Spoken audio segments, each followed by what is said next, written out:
Welcome to Amazing World Channel. Fears are growing in the government that political uncertainty in London and growing impatience in the EU are together increasing the prospect of a very hard Brexit, although Dublin believes that a breakthrough before Christmas is still possible. The latest round of talks between the UK and the EU negotiating teams finished in Brussels yesterday with no sign of the progress hoped for by the British after Theresa May's Florence speech. Next week's EU summit will hear EU lead negotiator Michel Barnier warn of a disturbing impasse in discussions on the UK's Brexit bill. "I am not ready to propose to the European Council to open negotiations on the future relationship," he told a press conference in Brussels yesterday after the conclusion of the talks. Sources close to the talks said there was little British engagement this week as the UK had been wrong-footed by the EU's tepid response to Ms May's speech in Florence. Ms May's political weakness has now become a factor in the talks, with the EU side aware that the final deal is likely to be made with her successor.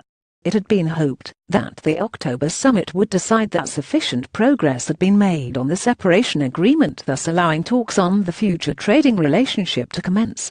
The EU has refused British requests to talk about the future trading relationship until it is happy that there has been progress on Irish issues, the rights of EU citizens in the UK, and the divorce bill that UK will pay.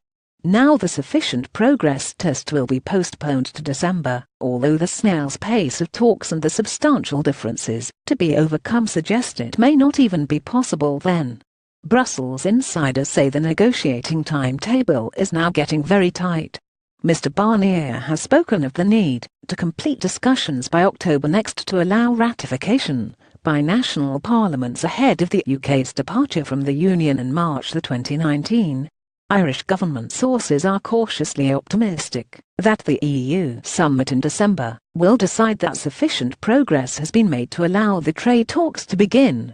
This phase will be crucial for Ireland, as the type of border, including the questions of customs checks, will not become clear until the future trade relationship between the EU and the UK is settled. However, there are growing fears in Dublin that rising impatience with the British in Brussels and in Paris and Berlin might embolden Tory ministers and MPs in London who favour a hard Brexit. When the EU 27 leaders meet next week to review the talks, there will be some pressure to explore ways of unblocking the process by providing a roadmap to those second-phase discussions, specifically by exploring the possibilities of talks on the UK's transition from the Union. The challenge, one diplomat said, was to give Mr Barnier sufficient flexibility in his mandate to broach transition issues without, in doing so, removing the pressure on the UK to make concessions on the critical divorce issues. There is a growing sense in Brussels that transition discussions may be key to unblocking some of the impasses in the divorce talks. In a statement issued last night, Taoiseach Leo Varadkar said there has been some progress this week, but it is limited. Mr Barnier's comments that he does not believe sufficient progress has been made is therefore not a surprise.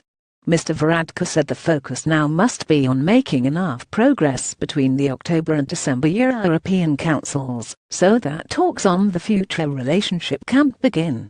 One key and difficult dimension of the Irish talks that has yet to be broached is the insistence by Ireland that the UK explains how it intends in principle to sustain the frictionless soft border it says it wants on the island.